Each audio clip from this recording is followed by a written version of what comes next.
വീണ്ടും വരുന്നവനായ കർത്താവായ യേശു ക്രിസ്തുവിൻ്റെ ഏറ്റവും അതുല്യമായ നാമത്തിൽ എൻ്റെ സ്നേഹവന്ദനങ്ങളെ ഞാൻ ആദ്യമായിട്ട് അറിയിക്കുകയാണ്. ഈ എപ്പിസോഡിൽ നമ്മൾ എടുത്തിരിക്കുന്ന വിഷയം മതം പുരോഗതിക്ക് ഒരു തടസ്സമാണോ ഇല്ലയോ എന്നുള്ളതാണ്. സർവ്വസാധാരണമായി നമ്മുടെ നിരീശ്വരവാദി സുഹൃത്തുക്കൾ ഉന്നയിക്കുന്ന ഒരു ആരോപണമാണ് മതം പുരോഗതിക്ക് ഒരു തടസ്സമാണ്. ഞാൻ ഒരു മതനിഷേധി ആവുന്നത് ഈ പ്രപഞ്ചത്തിന്റെ അപ്പുറത്തൊക്കെ പോയി നോക്കി അവിടെ ആരെങ്കിലും ഇരിക്കുന്നുണ്ടോ എന്ന് നോക്കി അവിടെ പഠിച്ചോനെ ഒന്നും കാണുന്നില്ല എന്ന് മനസ്സിലാക്കിയിട്ട് എന്നാ പിന്നെ ഇല്ല എന്നങ്ങ് പറഞ്ഞളയാം എന്ന് തുടങ്ങിയിട്ടല്ല. മറിച്ച് എനിക്ക് ചുറ്റുമുള്ള ഒരു സമൂഹത്തിൽ നിലനിൽക്കുന്ന മാനവവിരുദ്ധമായ, സാമൂഹ്യ വിരുദ്ധമായ, നീതിവിരുദ്ധമായ ഒട്ടേറെ കാര്യങ്ങൾ മതവുമായും വിശ്വാസങ്ങളുമായും ബന്ധപ്പെട്ട് നിലനിൽക്കുന്നു എന്ന സാമൂഹിക യാഥാർത്ഥ്യത്തെ തിരിച്ചറിഞ്ഞതുകൊണ്ടാണ് ഇതിനെതിരായിട്ടുള്ള ഒരു പ്രസ്ഥാനവുമായി ബന്ധപ്പെട്ട് പ്രവർത്തിക്കണം എന്ന ചിന്ത എന്നിലുളവാകുന്നത്. മതവിശ്വാസം മനുഷ്യന്റെ സാമൂഹികമായ പുരോഗതിയെയും മാനവികതയിലേക്കുള്ള മനുഷ്യന്റെ മുന്നേറ്റത്തെയും വലിയ ഒരളവിൽ തടഞ്ഞു നിർത്തുന്നു എന്ന തിരിച്ചറിവിൽ നിന്നാണ് വിശ്വാസത്തിനെതിരായ പോരാട്ടവും മാനവികതയ്ക്ക് വേണ്ടിയുള്ള പോരാട്ടത്തിന്റെ ഭാഗമായി കണ്ടുകൊണ്ടാണ് നമ്മളൊക്കെ ഈ രംഗത്തേക്ക് പ്രവർത്തിക്കാൻ വരുന്നത്. മതം എവിടെയൊക്കെ ശക്തിപ്പെടുന്നു അവിടെയെല്ലാം ജനങ്ങൾക്ക് ഉറക്കമില്ല. ഒരു ഉദാഹരണമായിട്ട് നമ്മൾ നോക്കാം. ബംഗ്ലാദേശിന്റെ പ്രധാന പ്രശ്നങ്ങൾ എന്തൊക്കെയാണ്? ജനപ്പെരുപ്പം, ഫ്ലഡ് വരാൻ സാധ്യതയുണ്ട്, അതാണ് ഗ്ലോബൽ വാർമിംഗ്. പക്ഷെ അതിന്റെ അടിസ്ഥാന പ്രശ്നം എന്ന് പറഞ്ഞു കഴിഞ്ഞാൽ മതമാണ്. പാകിസ്ഥാന്റെ അടിസ്ഥാന പ്രശ്നം എന്താണ്? മതം തന്നെ ജീവിക്കുന്ന ഒരു ജനതയാണ്. അഫ്ഗാനിസ്ഥാനിലെ പ്രശ്നം എന്താണ്? ഈ മതം എവിടെയൊക്കെ രൂക്ഷമായിട്ട് വരുന്നു അവിടെയെല്ലാം നമ്മൾ കാണുന്നത് അവിടുത്തെ പുരോഗതിയെ തടസ്സപ്പെടുന്നത് സാമ്പത്തികമായി. എന്നാൽ മറ്റു പല വിഷയങ്ങളിലും എന്ന പോലെ നിരീശ്വരവാദി സുഹൃത്തുക്കളുടെ ഈ ആരോപണം അവരെ അതിലേക്ക് നയിക്കുന്നത് തെളിവുകളല്ല, അർത്ഥസത്യങ്ങളും കള്ളങ്ങളും ഒക്കെയാണ്. നിരീശ്വരവാദി സുഹൃത്തുക്കൾ ഈ പറയുന്ന ആരോപണത്തിന് ഒരു ഭാഗിക സത്യമുണ്ട്. പുരാതനമായ ഒട്ടനവധി മതങ്ങൾ പുരോഗതിയിൽ വിശ്വസിച്ചിരുന്നില്ല എന്നുള്ളതാണ് സത്യം. എന്നാൽ പുരാതനമായ ഒട്ടനവധി മതങ്ങൾ മാത്രമല്ല, പുരാതനമായിട്ടുണ്ടായിരുന്ന നിരീശ്വരവാദികളും പുരോഗതിയിൽ വിശ്വസിച്ചിരുന്നില്ല. ചരിത്രത്തെപ്പറ്റി അവരുടെ ചിന്ത, പുരാതനമായ ചിന്ത, ഭൂരിപക്ഷ സംസ്കാരങ്ങളിലെയും ചിന്ത എന്ന് പറയുന്നത് ചരിത്രം അവസാനങ്ങളില്ലാതെ ആവർത്തിച്ചു കൊണ്ടിരിക്കുന്ന ഒരു പ്രക്രിയയാണ്. ഇപ്പോൾ ഗ്രീക്കിലെ നമുക്ക് എടുത്തു നോക്കുകയാണെങ്കിൽ അരിസ്റ്റോട്ടലും പ്ലേറ്റോയും ഒക്കെ എടുത്തിരിക്കുന്നതും ഹെസിയോദ് എന്ന കവിയുടെ വർക്ക്സ് ആൻഡ് ഡേയ്സ് എന്നുള്ള പുസ്തകത്തിൽ കാണുന്നത് 5 തരമായിട്ടാണ് അവർ കാലഘട്ടങ്ങളെ വേർതിരിച്ചിരുന്നത്. ഒന്നാമത് ഗോൾഡൻ റേസ്, രണ്ടാമത് സിൽവർ റേസ്, മൂന്നാമത് ബ്രോൺസ് റേസ്, നാലാമത് ഡെമിഗോഡ്സ്, ഏറ്റവും 5ാമത് അയൺ റേസ്. ഇങ്ങനെ 5 കാലഘട്ട യുഗങ്ങളായിട്ടാണ് ഗ്രീക്കുകാർ ചരിത്രത്തെ കണ്ടിരുന്നത്. ഈ അയൺ റേസ് വന്നു കഴിഞ്ഞ് എല്ലാം തകർന്നിട്ട് വീണ്ടും പിന്നെയും ഗോൾഡൻ റേസിൽ നിന്ന് ചരിത്രം ആരംഭിക്കുകയാണ്, ലോകം ഉണ്ടാകുകയാണ്. ചരിത്രം ഒരു ലക്ഷ്യമില്ലാതെ ആവർത്തിക്കപ്പെട്ടുകൊണ്ടിരിക്കുകയാണ്. അവിടെ പുരോഗതിക്ക് ഒരു സ്ഥാനമില്ല. ഇത് പുരാതനമായിട്ട് നിരീശ്വരവാദികളും അക്കാലത്തെ നിരീശ്വരവാദികളും ഏതാണ്ട് ഭൂരിപക്ഷ മതവിശ്വാസികളും വിശ്വസിച്ചിരുന്ന കാര്യമാണ്. അപ്പോൾ ഭാഗികമായിട്ട് മതങ്ങൾക്ക് പുരോഗതിയിൽ പങ്കില്ല എന്ന് പറയുന്നതിൽ ഒരു സത്യമുണ്ട്. അത് പുരാതന മതങ്ങളുടെ കാര്യത്തിൽ ഏതാണ്ട് ശരിയാണ്. എന്നാൽ ഇത് കള്ളമാകുന്നത് ക്രൈസ്തവ വിശ്വാസത്തിലേക്ക് വരുമ്പോഴാണ്. കാരണം പുരാതന ഈ ചിന്താഗതിയെ തച്ചുടച്ചുകൊണ്ട് ചരിത്രം പുരോഗമിക്കുകയാണെന്നും മനുഷ്യന് പുരോഗമിക്കുവാൻ സാധിക്കുമെന്നും ആദ്യമായിട്ട് പഠിപ്പിച്ചത് ക്രൈസ്തവരാണ്. ഒരു പ്രോഗ്രസീവ് ലീനിയർ ഹിസ്റ്ററി ആദ്യമായിട്ട് കൊടുത്തത് ക്രൈസ്തവരാണ്. ഇതിനെപ്പറ്റി ലേൺ വൈറ്റ്, അദ്ദേഹം മിഡീവിയൽ ചരിത്രത്തിൻ്റെ പ്രിൻസ്റ്റണിൻ്റെയും സ്റ്റാൻഫോർഡിലെയും ഒക്കെ പ്രൊഫസറായിരുന്ന ഒരു വ്യക്തിയാണ്.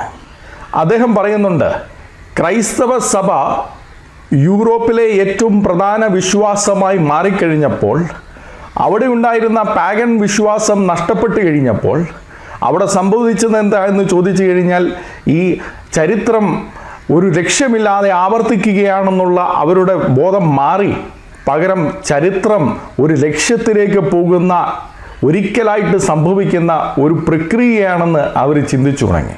ഇത്രമാത്രം വിപ്ലവകരമായ ഒരു മാറ്റം ഇത്ര വലിയൊരു സമൂഹത്തിൽ, യൂറോപ്പ് പോലെയുള്ള ഒരു സമൂഹത്തിൽ ലോക ചരിത്രത്തിൽ ഒരു പ്രാവശ്യം നടന്നിട്ടില്ല എന്നുള്ളതാണ് അദ്ദേഹം പറയുന്നത്.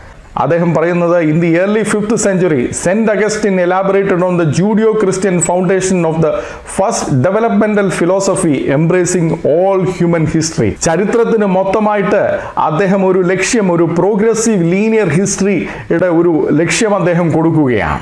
ഒരു പക്ഷേ നമ്മളിവിടെ പറയുമായിരിക്കാം, സെന്റ് അഗസ്റ്റിൻ പറഞ്ഞിരുന്നത് അത് ഒരു തത്വശാസ്ത്രമല്ലേ, അതെങ്ങനെയാണ് പിൽക്കാലത്തുള്ള ഭൗതിക പുരോഗതിക്കൊക്കെ ഒരു അടിസ്ഥാനമായി തീരുന്നത്? നമുക്കത് തെളിവുകളിലേക്ക് തന്നെ നോക്കാം. തെളിവുകളിലേക്ക് പോകുന്നതിന് മുമ്പ് ഇവരുടെ ഒരു ആരോപണം കൂടെ നമുക്കൊന്ന് നോക്കാം. നമുക്കറിയാം, കഴിഞ്ഞ നൂറ്റാണ്ടിൽ ജീവിച്ചിരുന്ന നിരീശ്വരവാദികളിലെ ഏറ്റവും സുപ്രസിദ്ധനായ ഒരു വ്യക്തിയാണ് കാൾ സാഗൻ. അദ്ദേഹം അമേരിക്കയിലെ ഒരു ആസ്ട്രോണമർ കൂടിയായിരുന്നു. അദ്ദേഹത്തിൻ്റെ വളരെ പ്രസിദ്ധമായ ഒരു ബുക്കാണ് കോസ്മോസസ്.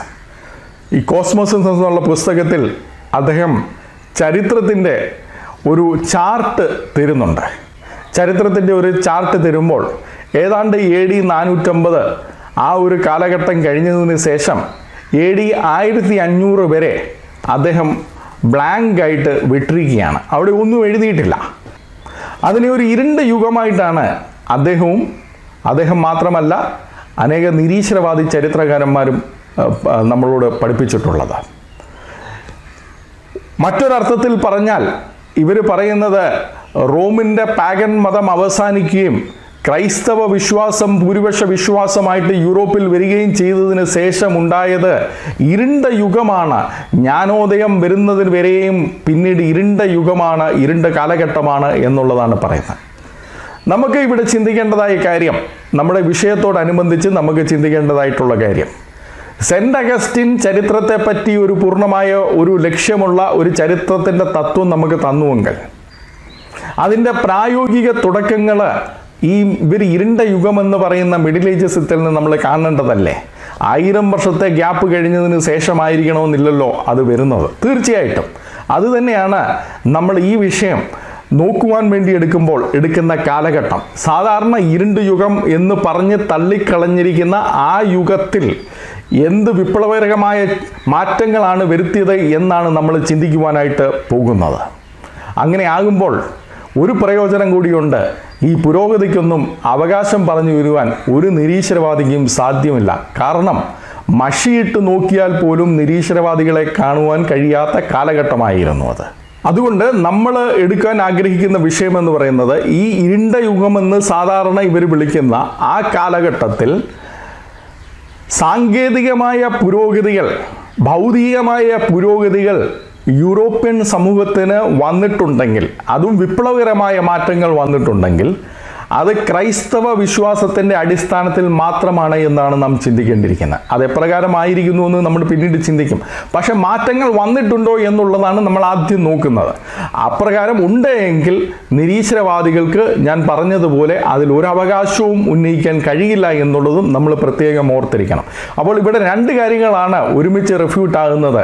മതം പുരോഗതിക്ക് ഒരു തടസ്സമാണ് എന്നുള്ള ഇവരുടെ വാദവും, ക്രൈസ്തവ സഭ യൂറോപ്പിൽ ഭൂരിപക്ഷ വിശ്വാസമായതിനു ശേഷം അവിടെ ഇരുണ്ട യുഗമാണ് വന്നതെന്നും ജ്ഞാനോദയത്തിന് ശേഷമാണ് പിന്നീട് അവിടെ പുരോഗതി ഉണ്ടായതെന്നുള്ള വാദവും ഒരുമിച്ച് ഖണ്ഡിക്കപ്പെടുകയാണ് ഇവിടെ ചെയ്യുന്നത്. നമുക്ക് തുടങ്ങാം. ഹാർവർഡ് യൂണിവേഴ്സിറ്റിയുടെ ചരിത്രത്തിലെയും എക്കണോമിക്സിൻ്റെയും പ്രൊഫസറായിരുന്നു ഡേവിഡ് ലാൻഡസ്. അദ്ദേഹത്തിൻ്റെ വളരെ പ്രസിദ്ധമായ ഒരു പുസ്തകമുണ്ട്, the wealth and poverty of nations. ഈ wealth and poverty of nations അതിൻ്റെ chapter 4 the invention of invention, ഇൻവെൻഷൻ്റെ ഇൻവെൻഷൻ എന്ന് പറയുന്നതായ അദ്ദേഹത്തിൻ്റെ അധ്യായത്തിൽ അദ്ദേഹം പറയുന്നൊരു കാര്യമുണ്ട്. This is in fact exactly what happened in the Europe of the Middle Ages. അദ്ദേഹം ക്യാപിറ്റലിസം, ആഡം സ്മിത്ത് പറഞ്ഞ ക്യാപിറ്റലിസവും പുരോഗതിയുടെയും കാര്യങ്ങൾ പറഞ്ഞിട്ട് പറയുകയാണ്, ഇതാണ് യൂറോപ്പിലെ മിഡിൽ ഏജസിൽ സംഭവിച്ചിരിക്കുന്നത്. ഇവർ സാധാരണ പറയുന്ന ഇരുണ്ട യുഗത്തിൽ സംഭവിച്ചത്. One of the most inventive societies that the history had known. ചരിത്രത്തിൽ ഏറ്റവും ഇൻവെൻറ്റീവായിട്ടുള്ള നൂതന സംവിധാനങ്ങൾ പരിശോധിച്ചിട്ടുള്ള, പ്രായോഗിക തലത്തിൽ കൊണ്ടുവന്നിട്ടുള്ളത് ഒരു സമൂഹം എന്ന് പറയുന്നത് യൂറോപ്പിലെ മിഡിൽ ഏജസിലുള്ള സമൂഹമായിരുന്നു എന്നാണ് അദ്ദേഹം പറയുന്നത്. അത് കഴിഞ്ഞിട്ട് അദ്ദേഹം കൂട്ടിച്ചേർക്കുന്നുണ്ട്, സം മേ ബി സർപ്രൈസ്ഡ്, ചിലർക്ക് ഇതിൽ അതിശയം തോന്നുമായിരിക്കും. For a long time, one saw these centuries as a dark interlude between the grandeur of Rome and the brilliance of the Renaissance. That cliche no longer holds in matters of technological. സാധാരണയായിട്ട് മനസ്സിലാക്കി വെച്ചിരിക്കുന്നത് റോമിൻ്റെ പ്രതാപത്തിൻ്റെയും ജ്ഞാനോദയത്തിൻ്റെയും മധ്യത്തിലുള്ളതായ ഈ കാലഘട്ടം ഇരുണ്ട യുഗമായിട്ടാണ്. എന്നാൽ സാങ്കേതിക വിപ്ലവത്തിൻ്റെ കാര്യത്തിൽ ഇത് ശരിയല്ല എന്നാണ് അദ്ദേഹം പറയുന്നത്. സാങ്കേതിക വിപ്ലവത്തിൻ്റെ കാര്യത്തിൽ മാത്രമല്ല, അനേക കാര്യങ്ങളിൽ മനുഷ്യാവകാശം ഉൾപ്പെടെയുള്ള ബാക്കിയുള്ള ഇൻസ്റ്റിറ്റ്യൂഷൻസ് ഉൾപ്പെടെയുള്ള അനേക കാര്യത്തിൽ ഇത് പച്ചക്കള്ളമാണ്. നമ്മളിന്ന് ഭൗതികമായ സാങ്കേതികമായ വിപ്ലവത്തിലേക്ക് മാത്രമാണ് നമ്മൾ നോക്കുന്നത്. എന്തുകൊണ്ടാണ് ഡേവിഡ് ലാൻഡസിനെ പോലെയുള്ളവർ സാധാരണ ഇരുണ്ട യുഗമെന്ന് പറയുന്നതായ ഈ ഇരുണ്ട യുഗത്തെ ഏറ്റവും ഇൻവെൻറ്റീവായിട്ടുള്ള സമൂഹമെന്ന് വിശേഷിപ്പിക്കുന്നത്? അതിന് ഉത്തരം പറയുന്നത് ജോസഫ് സ്റ്റെയറാണ്.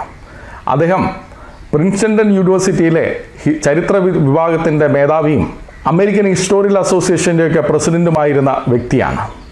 അദ്ദേഹത്തിൻ്റെ ഒരു റിവ്യൂഡ് വർക്കിലാണ് അദ്ദേഹം മറ്റൊരു പുസ്തകത്തെ റിവ്യൂ ചെയ്ത അദ്ദേഹത്തിൻ്റെ ലേഖനത്തിലാണ് അദ്ദേഹം ഇത് ചൂണ്ടിക്കാട്ടുന്നത്.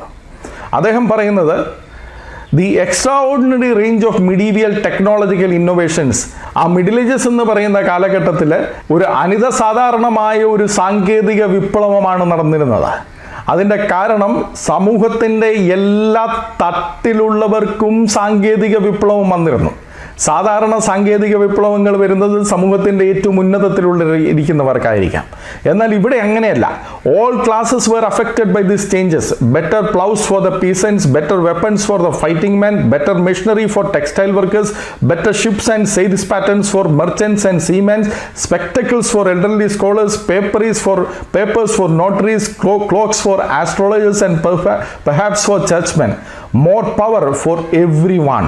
കർഷകന് തുടങ്ങി യുദ്ധത്തിന് പോകുന്ന ഭടന്മാർക്ക്, ടെക്സ്റ്റൈൽ വർക്കേഴ്സിന്, കപ്പലിൽ യാത്ര ചെയ്യുന്നവർക്ക്, പ്രായമായവർക്ക്, സഭാ വിശ്വാസികൾക്ക് എന്ന് വേണ്ട എല്ലാവർക്കും സാങ്കേതികമായ മാറ്റം നടന്നിരുന്നതായ ഒരു കാലഘട്ടമായിരുന്നത് കൊണ്ടാണ് ഒരുപക്ഷെ ചരിത്രത്തിലെ ഏറ്റവും വലിയ സാങ്കേതിക വിപ്ലവം നടന്നത് ഈ മിഡിൽ ഏജസിലാണ് എന്ന് നമ്മൾ പറയേണ്ടതായിട്ട് വരുന്നത്.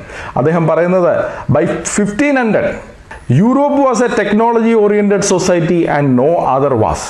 യൂറോപ്പ് സാങ്കേതിക വിപ്ലവം നടന്നു കഴിഞ്ഞൊരു സൊസൈറ്റിയാണ്. ആ സമൂഹത്തിലെ എല്ലാവരും സാങ്കേതികമായ കാര്യങ്ങൾ അഡോപ്റ്റ് ചെയ്ത് കഴിഞ്ഞിരിക്കുകയാണ്. ആ കാലഘട്ടത്തിലെ ഒരു സമൂഹവും മറ്റൊരു സംസ്കാരവും മറ്റൊരു രാജ്യവും ചെയ്യാത്ത കാര്യങ്ങളാണ് AD 1500 യൂറോപ്പിൽ നടന്നിരിക്കുന്നത്. ഇതിനെ ശരിവെച്ചുകൊണ്ട് ഫ്രഞ്ച് ചരിത്രകാരനായ ജീൻ ഗിംബൽ അദ്ദേഹത്തിൻ്റെ medieval machine the industrial revolution of the Middle Ages എന്നുള്ള പുസ്തകത്തിൽ ചാപ്റ്റർ 7 ദ മെക്കാനിക്കൽ ക്ലോക്കിൽ അദ്ദേഹം ഇത് ചൂണ്ടിക്കാട്ടുന്നുണ്ട്. The spirit of inventiveness that accompanied this outlook was only possible because medieval society believed in progress, a concept unknown to the classical world. ഈ medieval കാലഘട്ടം, medieval സമൂഹം എന്ന് പറയുന്നത്, സാധാരണ ഇരുണ്ട യുഗം എന്ന് പറയുന്ന ഈ സമൂഹം, ആ സമൂഹം പുരോഗതിയിൽ വിശ്വസിച്ചിരുന്നത് കൊണ്ട് മാത്രമാണ് ഇപ്രകാരം ഒരു വിപ്ലവം ആ സമൂഹത്തിന് സംഭവിക്കുവാനായിട്ട് ഇടയായത്. ആ കാലഘട്ടത്തിലുള്ളതായ മിഡീവിയൽ സമൂഹം, ക്രൈസ്തവ വിശ്വാസത്തിലുണ്ടായിരുന്നതായ ആ സമൂഹം പാരമ്പര്യത്തിൻ്റെ ചട്ടുകൂട്ടങ്ങളിൽ കെട്ടപ്പെട്ട് ഇരിക്കുവാൻ അവർ വിസമ്മതിച്ചു എന്നുള്ളതാണ് അദ്ദേഹം കൂട്ടിച്ചേർക്കുന്നത്. എന്നാൽ നമ്മുടെ നിരീശ്വരവാദി സുഹൃത്തുക്കൾ ഇവിടെ പറയുന്നത്, ആ കാലഘട്ടത്തിലൊക്കെ അവർ പാരമ്പര്യത്തിലും മതപരമായ ജ്ഞാനത്തിലും അധികാരത്തിൻ്റെ അതോറിറ്റിയിലും ഒക്കെ വിശ്വസിച്ചിരുന്നവരാണ്. പുരോഗതിയിലും ഇന്നൊവേഷനിലൊന്നും അവർ വിശ്വസിച്ചിരുന്നില്ല എന്നുപോലും ഇവിടുത്തെ നിരീശ്വരവാദി സുഹൃത്തുക്കൾ പറയുന്നുണ്ട്. ഫ്രഞ്ച് ചരിത്രകാരനായ ജീൻ ഗിംബൽ ഇത് പറയുക മാത്രമല്ല, ഇതിനനുകൂലമായ ധാരാളം തെളിവുകൾ അദ്ദേഹം ഹാജരാക്കുകയും ചെയ്യുന്നുണ്ട്. അദ്ദേഹം കാണിക്കുന്നത് AD 1114 മുതൽ 1119 വരെ അവിടെ ഉണ്ടായിരുന്ന ഒരു എപ്പിസ്കോപ്പൽ സ്കൂളിൻ്റെ മാസ്റ്ററായിരുന്ന ബെർണാഡ് പറഞ്ഞതായി ഒരു കൊട്ടേഷൻ അത് കാണിക്കുന്നുണ്ട്. നമുക്ക് നമ്മുടെ പൂർവികരെക്കാൾ കൂടുതൽ കാര്യങ്ങൾ അറിയുവാൻ കഴിയുന്നത് നമ്മൾ അവരുടെ തോളിൽ നിൽക്കുന്നത് കൊണ്ടാണ് എന്ന് ബെർണാഡ് പറയുകയുണ്ടായി. ഈ കോട്ട് തന്നെ നമുക്കറിയാം, പിന്നീട് ഐസക് ന്യൂട്ടൻ ചില നൂറ്റാണ്ടുകൾക്ക് ശേഷം അദ്ദേഹം ആവർത്തിക്കുന്നുണ്ട്. ഇത് അവരുടെ ഒരു ജീവിതത്തിൻ്റെ ഭാഗമായിരുന്നു. നമ്മുടെ പൂർവികരെക്കാൾ കൂടുതൽ അറിവുകൾ നമുക്ക് ആർജിക്കുവാൻ കഴിയും, ഈ അറിവുകൾക്ക് ഒരു അറുതിയില്ല എന്നുള്ളതായ ആ കാലഘട്ടത്തിലെ അവരുടെ വിശ്വാസമായിരുന്നു. AD 1306 നടന്ന ഒരു പ്രസംഗത്തിൽ ഉള്ളതായ വാക്കുകളാണ്. Not all the arts have been found. We shall never see an end of finding them. Every day one discover a new art. ഇത് സാങ്കേതിക വിപ്ലവത്തിൻ്റെ കാര്യത്തിലാണ് പറയുന്നത്. ഈ സാങ്കേതിക വിപ്ലവം എന്ന് പറയുന്നത് ഇതോടുകൂടി കഴിഞ്ഞിട്ടില്ല. എല്ലാ ദിവസവും മനുഷ്യൻ പുതിയ കാര്യങ്ങൾ കണ്ടുപിടിച്ചുകൊണ്ടിരിക്കുകയാണ്. അതിനൊരു അറുതിയില്ല എന്നുള്ളത് AD 1306 പറഞ്ഞിട്ടുള്ള കാര്യമാണ്. ഇവർ പറയുന്ന ജ്ഞാനോദയവും തന്നെ നമ്മൾ എടുത്തു നോക്കിക്കഴിഞ്ഞാൽ ആദ്യ കാലഘട്ടത്തിലെല്ലാം ക്രൈസ്തവ വിശ്വാസികളൊക്കെ തന്നെയാണ്. എന്നാൽ അതവിടെ ഇരിക്കട്ടെ. ആ AD 1500 കാൾ സാഗൻ പറഞ്ഞിരിക്കുന്നതായ ആ കാലഘട്ടത്തിന് മുമ്പുള്ളായത് കാര്യമാണ്. അന്ന് സാങ്കേതിക വിപ്ലവത്തെ പറ്റി അവരുടെ അഭിപ്രായങ്ങളാണ് നമ്മൾ കാണുന്നത്. എന്തൊക്കെയായിരുന്നു ആ കാലഘട്ടത്തിലെ സാങ്കേതിക വിപ്ലവങ്ങൾ? നമുക്ക് ചുരുക്കമായിട്ട് ചില ഉദാഹരണങ്ങൾ എടുക്കാം. ഞാൻ പറയാൻ പോകുന്നത് ചുരുക്കമായി ചില ഉദാഹരണങ്ങൾ മാത്രമാണ്. ഞാൻ ഉദ്ധരിക്കുന്ന ചില പുസ്തകങ്ങളിൽ ഇതിനെപ്പറ്റിയൊക്കെ ദീർഘമായിട്ട് എഴുതിയിട്ടുണ്ട്. 350 പേജുകളിൽ അധികമുള്ളതായ ഈ പുസ്തകങ്ങളിലെ ചില പാരഗ്രാഫുകൾ മാത്രമാണ് ഞാൻ എടുക്കുന്നത്. അത് നമുക്കൊരു ഉദാഹരണമായിരിക്കുവാൻ വേണ്ടി മാത്രമാണ്. അതുകൊണ്ട് ഇനിയുള്ള സമയം നമ്മൾ യൂറോപ്പിൽ നടന്ന ചില സാങ്കേതിക വിപ്ലവങ്ങളെ പറ്റി നോക്കുകയും അതിനുശേഷം എന്തുകൊണ്ട് ക്രൈസ്തവ വിശ്വാസം ഇതിന് അടിസ്ഥാനമായി എന്നുള്ളതിന് കൂടുതൽ കാരണങ്ങൾ അന്വേഷിക്കുകയുമാണ് ചെയ്യുന്നത്. നമ്മൾ ഈ വീഡിയോയുടെ പ്രാരംഭത്തിൽ പറയുകയുണ്ടായി ചരിത്രത്തെ പറ്റിയുള്ള ക്രൈസ്തവരുടെ കാഴ്ചപ്പാട്. എന്നാൽ അത് മാത്രമല്ല ഈ സാങ്കേതിക വിപ്ലവത്തിന് കാരണം. മറ്റു കാരണങ്ങളുണ്ട്. ജോലിയെ പറ്റി, വർക്കിനെ പറ്റി ക്രൈസ്തവരുടെ വിശ്വാസത്തിന്റെ അടിസ്ഥാനത്തിലുള്ള ചിന്തകൾ, മനുഷ്യനെ പറ്റിയുള്ളത്, പ്രകൃതിയെ പറ്റിയുള്ളത്, അങ്ങനെ പല കാരണങ്ങളുണ്ട്. അതൊക്കെ നോക്കുന്നതിന് മുമ്പ് നമുക്ക് ആദ്യമായിട്ട് യൂറോപ്പിൽ നടന്ന ചില സാങ്കേതിക വിപ്ലവങ്ങൾ അത് ഒന്ന് പരിശോധിക്കാം. വളരെ ലളിതമായ കാര്യങ്ങളിൽ നിന്ന് തന്നെ നമുക്ക് തുടങ്ങാം. ഒന്ന്, ഫ്രഞ്ച് ചരിത്രകാരനായ ജിംബലിന്റെ പുസ്തകത്തിൽ the medieval machine, the industrial revolution of the Middle Ages, chapter 2 the agriculture റെവല്യൂഷനകത്ത് അദ്ദേഹം ചൂണ്ടിക്കാട്ടുന്നത് ഏതാണ്ട് 9ാം നൂറ്റാണ്ടോടുകൂടെ യൂറോപ്പിൽ കുതിരകളെ ഉപയോഗിച്ച് നിലമുഴുതുന്ന സംവിധാനം വരികയുണ്ടായി. അത് മാത്രമല്ല, ഏതാണ്ട് 11ാം നൂറ്റാണ്ടായി കഴിഞ്ഞപ്പോഴത്തേക്കും അവിടെ കുതിരകളെ ഉപയോഗിച്ച് പാടം ഉഴുതുന്നതായ ഒരു സംവിധാനം സർവ്വസാധാരണമായിട്ട് മാറിയിരിക്കുകയാണ്. ഇതിന്റെ പ്രത്യേകത എന്താണ്? ലയൻ വൈറ്റിന്റെ പുസ്തകത്തിൽ medieval technology and social change chapter 2 അദ്ദേഹം ഇതിന്റെ പ്രത്യേകതയെ പറ്റി കാണിക്കുന്നുണ്ട്. കുതിരകൾക്കും കാളകൾക്കും ഒരേപോലെ ശക്തിയാണെങ്കിലും കുതിരകൾക്ക് സ്പീഡ് കൂടുതലാണ്.